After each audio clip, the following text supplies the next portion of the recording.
WandaVision is finally here, and after Endgame and the subsequent Spider-Man Far From Home, I'm gonna be honest, I was kind of done with Marvel movies, and I was happy to take a break. But because of, COVID, I'm so ready to have some Marvel content just put directly into my veins. But we're lucky. What better way to start it off than with WandaVision? If you haven't seen it yet, check out my spoiler discussion, breakdown, potential theories somewhere up here or down here. They're going to be in both places. And so I was just thinking about it, and I thought, what if you've never seen a Marvel film before and you've just been in a coma for the past 10 years?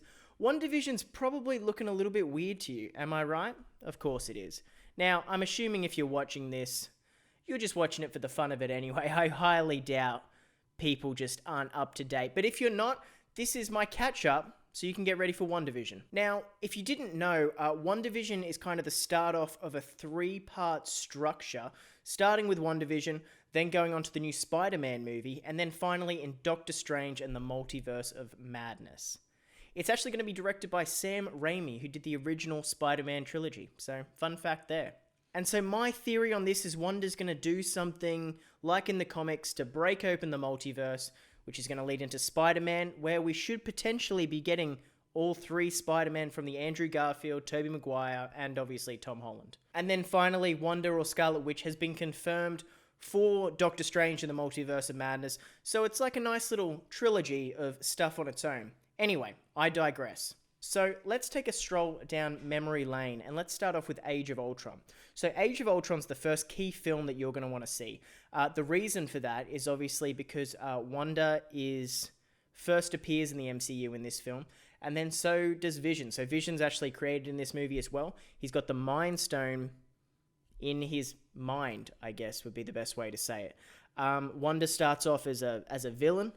She's working with Ultron. She hates the Avengers. She hates, most importantly, Tony Stark. And then Vision's obviously created in this film. Vision's by far my favorite MCU character. The reason why he's my favorite MCU character is I just love how withdrawn and calm and collected he is. Because sometimes I'm a bit envious of that because I'm not like that. Next, we have Civil War. So in Civil War, if you haven't seen, again, I'm presuming you haven't seen all of these movies, or at least you've forgotten them.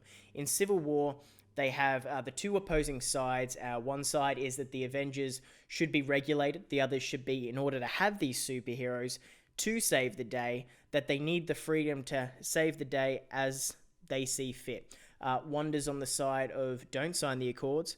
Vision is on the side of do sign the Accords. But by the end of the film, they realize that love is more important. Next, in Infinity War, this movie plays a huge part, and they get quite a lot of character development in this. In Infinity War, they're in love, they're dating, they're, making passionate love to each other. I don't know how that even goes down, but that's not my place to say. And then at the end of the movie, in order to stop Thanos from getting the Mind Stone, which remember is in Vision's head, Scarlet Witch has to basically use her energy, which, by the way, let me remind you, her powers come from the same stone that's in Vision's head, the Mind Stone. So she has to use her energy to kill him. And then Thanos uses the Time Stone, takes it all back, boom, kills Vision again. Now, if you have to kill your boyfriend or your girlfriend, and then time gets reversed and you got to do it again anyway, or sorry, if someone else does it again anyway, I'm sure that's going to mess you up. So, completely understand that. She gets dusted. Follow up to Endgame, Vision. He ain't there anymore, because you got to remember, he was before the snap. Hulk does the snap again, which brings them all back. But remember, not Vision, before the snap. She comes back. She's full of rage. She's so angry, because this is still fresh for her, although it's been 5 years. And at the end of the film, she doesn't seem okay. So check out my theories below or above.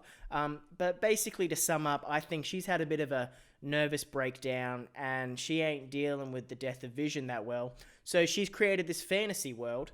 And my thoughts, how it's going to lead into Spider-Man and the multiverse, is at the end of WandaVision, she's going to realize that all this world that she's created is fake and she wants to keep it. So she rips open the multiverse, which then leads into Spider-Man, which then has all of the Spider-Man villains, which has all the Spider-Men in the film, which is then going to finish off with Doctor Strange in the Multiverse of Madness, where he's going to have to fix everything and bring Wanda back to sanity.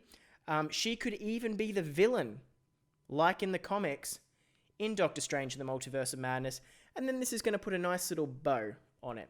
I might also mention that this could be the way that the X-Men get brought into the MCU. So if you're feeling like WandaVision isn't the show for you, that's fine, but just letting you know, it's probably going to be pretty crucial to see. Anyway, I just wanted to fill you guys in on what's going on in the world of the MCU. Thank God it's back.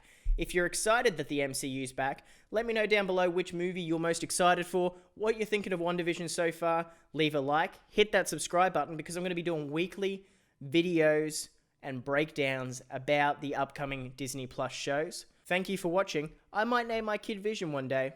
Have a lovely weekend.